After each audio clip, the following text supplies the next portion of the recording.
one of Blake Lively's co-stars from It Ends With Us has come out and said that she is basically lying.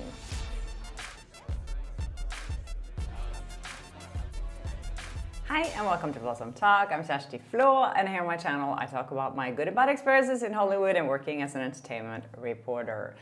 So yesterday I showed you guys a video of Salma Hayek praising Blake Lively and talking about how she stood up against the biggest bully in Hollywood. I saw her take on one of the biggest bullies in this industry that everybody feared. I guess that was Harvey Weinstein. A lot of you guys have commented and said that you think it might be Oliver Stone. I know that Oliver Stone is also known to be quite a bully in the industry. I just thought it would be weird for Salma Hayek to call him out like that in case she wants to work with him again. That's why I thought it was Harvey Weinstein. There was a video lately that was resurfacing where Blake Lively was interviewed. I think it was on David Letterman, where she was talking about working with Oliver Stone and described it as Jurassic Park or whatever, and you never knew what you were going to get, if you're going to get the T-Rex or if you're going to survive, whatever. She said to him as well that at the end of the shoot she had made t-shirts to the crew saying, "I survived Oliver Stone," or working with Oliver Stone. Right. And you don't know if you're going to do it again, maybe if you get up the nerve. But, you know, it's kind of fun. Yeah. Let's show the folks. I survived Oliver Stone shirts for the crew. Oh, you had I survived Oliver. Oh, how did he like that? You didn't hear that. Yeah. I don't think so. So I think the way she was talking about him in kind of with a sense of humor about it, I don't know if he is the guy, but who knows? Someone else was suggesting it might be Ari Emanuel that represents both Blake and Ryan. I don't know. He's a bully too. There's so many bullies out there. But my point with the story was that Salma Hayek was saying that Blake Lively could stand up against a big bully. And that being said, why couldn't she stand up against Justin Baldoni?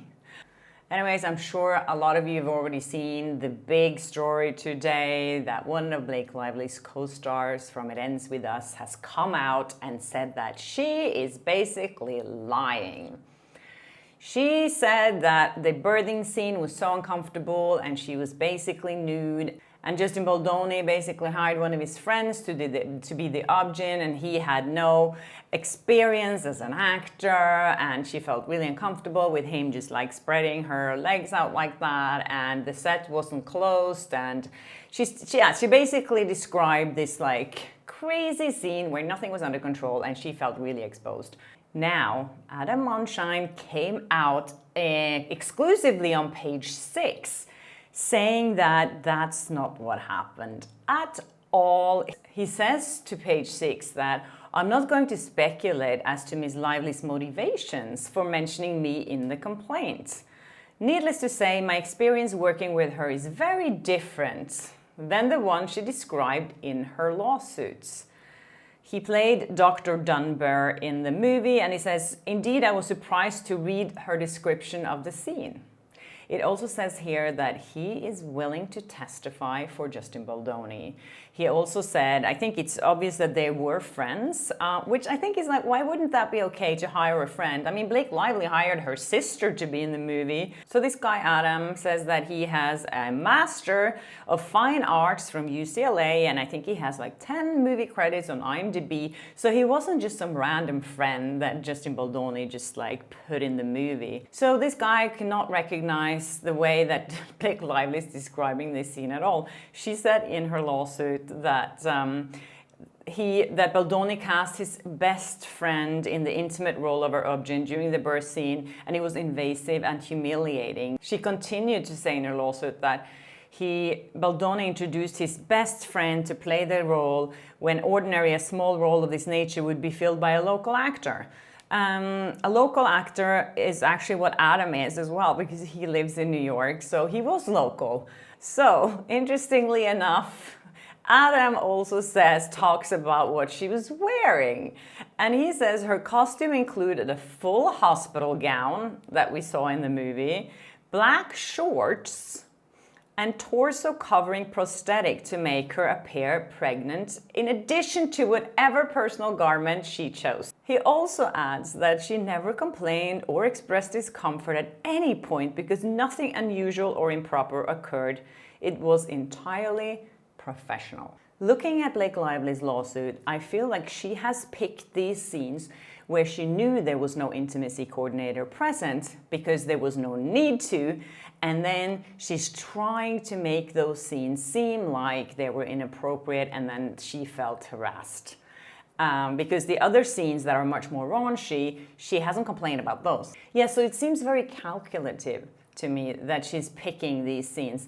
And the thing is, in that video I showed a little clip of yesterday where Justin Baldoni was interviewed, he was asked what his favorite scene was, and he actually picked the birthing scene. I think my favorite scene that I filmed with Blake was was probably the most emotional scene in the film, which is the hospital scene at the end. I don't want to give away any spoilers.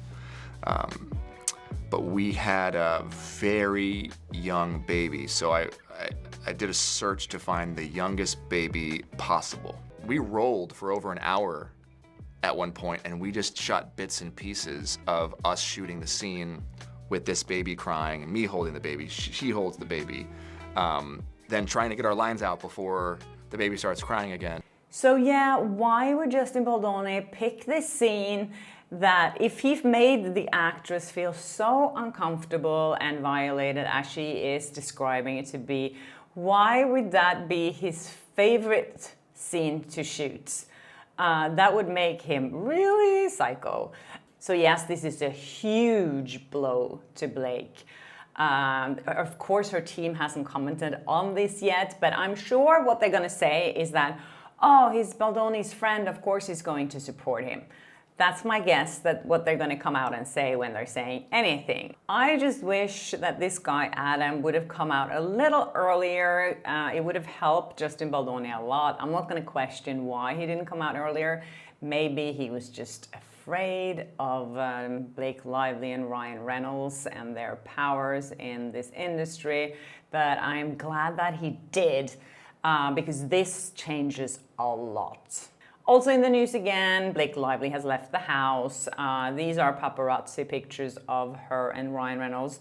They're watching one of their kids compete in equestrian in South Salem in New York. Blake looks kind of sad in the photos, so I'm thinking it might seem like this is her new PR trick. I don't know.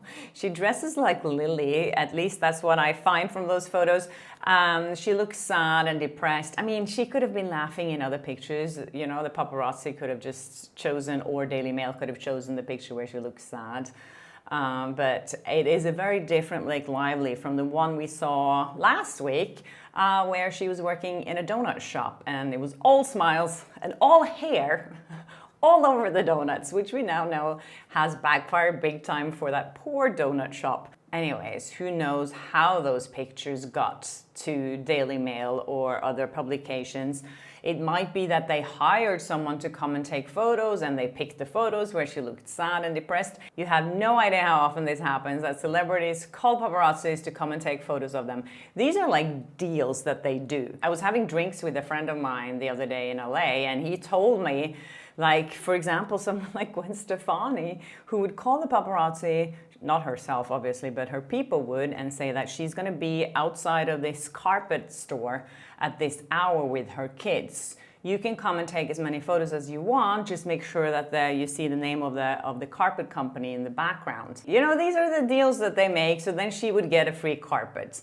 I don't know if Blake Lively got anything out of this, but anyways, that's just speculations. But I think now that they've seen that it doesn't really work going out in public pretending to be happy, because people just get annoyed with it.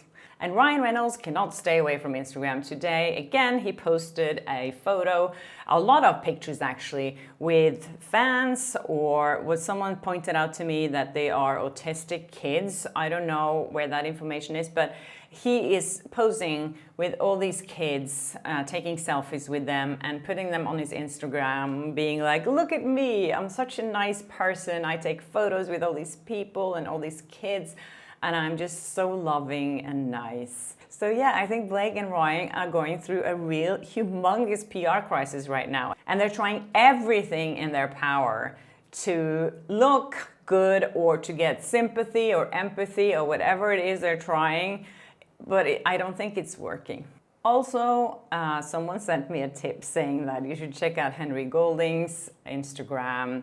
As we know, that video with Blake Lively grabbing his went viral like last week, I think it was, and now it's going to be used in Justin Baldoni's lawsuit, whatever. And this person said to me, you know, Henry Golding isn't following Blake Lively on Instagram. He is following Anna Kendrick. He is not following Ryan Reynolds either. He is following Hugh Jackman though. I don't know if he unfollowed her, if he used to follow her, but now he is not following her anymore.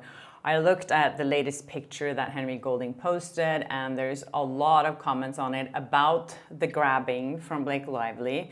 And now he's getting all this sympathy from people saying, you know, that she put him in a horrible position and blah, blah, blah. He didn't actually pose with any photos with Blake Lively by himself, but he did pose with pictures with Anna Kendrick during that premiere. So I think it's obvious now where Henry Golding stands, because it's such a statement when you don't follow someone on Instagram. And people know that because they know other people are going to speculate in why you don't follow that person or if you have unfollowed that person.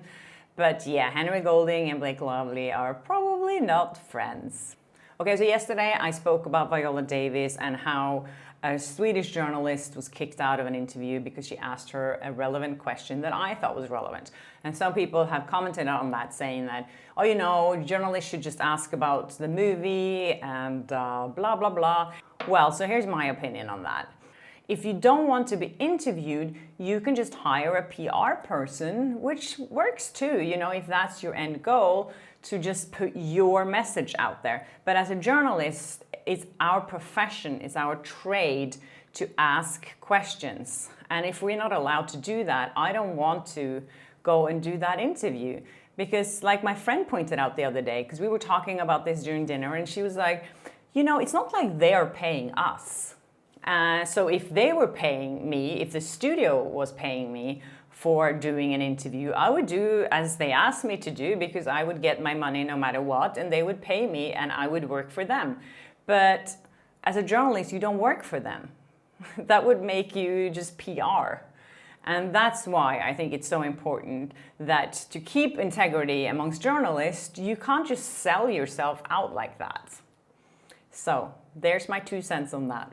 Also, someone said, oh, you have to be considerate of these people. They sit and do these interviews day in, day out for hours and hours.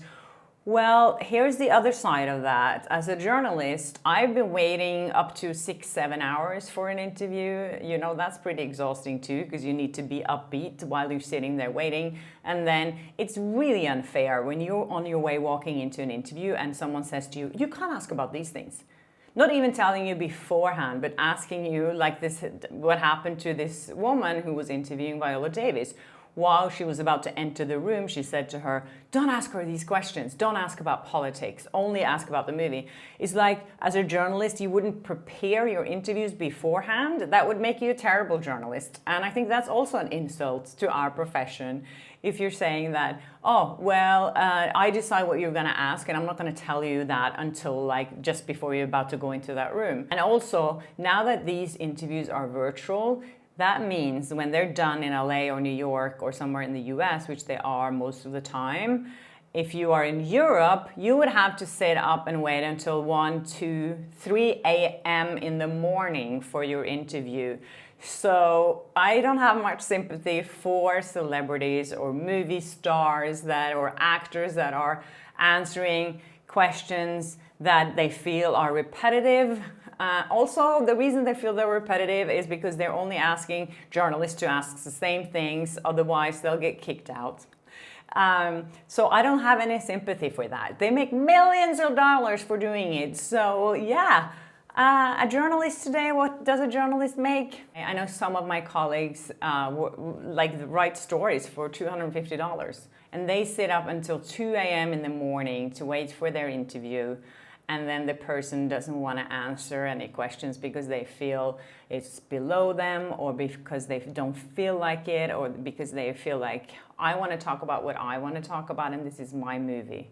So yeah, if you want to be interviewed only about the things that you want to talk about, then hire a PR person or just put a post on Instagram or social media. All right, you guys, that was today's rant from me. I hope you enjoyed this video, and thanks for all the tips about my jet lag. I am working on it. It's not going that great, but now I have a lot of tricks that I'm going to try out. So thank you guys so much for that. I'm still enjoying Spain. As you can see, I'm still here. It's sunny outside and it's beautiful. So yeah, I'm sending all of you some sunshine. And yeah, so if you haven't subscribed, please do, and hit the notification bell, and I'll see you in my next episode. Bye.